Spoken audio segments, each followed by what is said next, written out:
Scenario: a Citrix administrator configures the AutoConnect client drive's user settings to map client drives within the Independent Computing Architecture (ICA) session for all published desktops. The setting is configured in a baseline group policy object (GPO) and linked to an organizational unit (OU) that contains all of the published desktops. When a user launches the desktop, client drives are not mapped. What is a possible reason? Option A: desktops need to be rebooted to get the policy applied. Option B: loopback processing is not enabled. Option C: pupdate/force needs to execute it on all of the machines. Option D: GPO needs to be linked to the user OU. The correct answer is option C.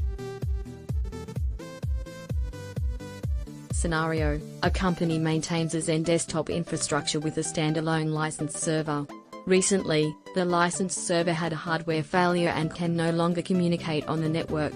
The licensed server has a valid license file with a current subscription advantage (SA) date on it. What will happen to the Zen desktop environment with the licensed server now offline?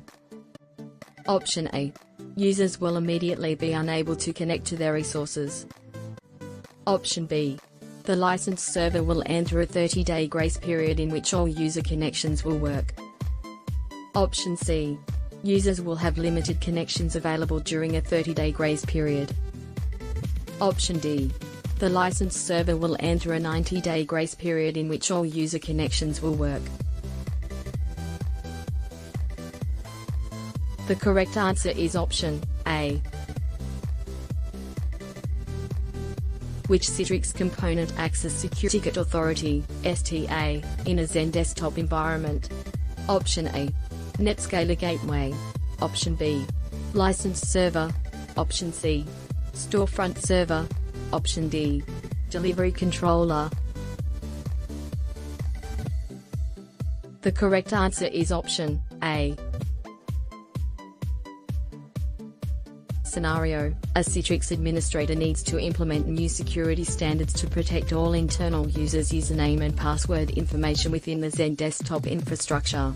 The administrator must accomplish this task with the least amount of administrative overhead and cost to the company. What should the administrator deploy? Option A: a domain SSL certificate on the storefront servers and Zen desktop controllers. Option B: a third-party certificate on the storefront servers and Zen desktop controllers. Option C: a third-party SSL certificate on the Zen desktop controllers. Option D: a domain SSL certificate on the storefront servers. The correct answer is option A.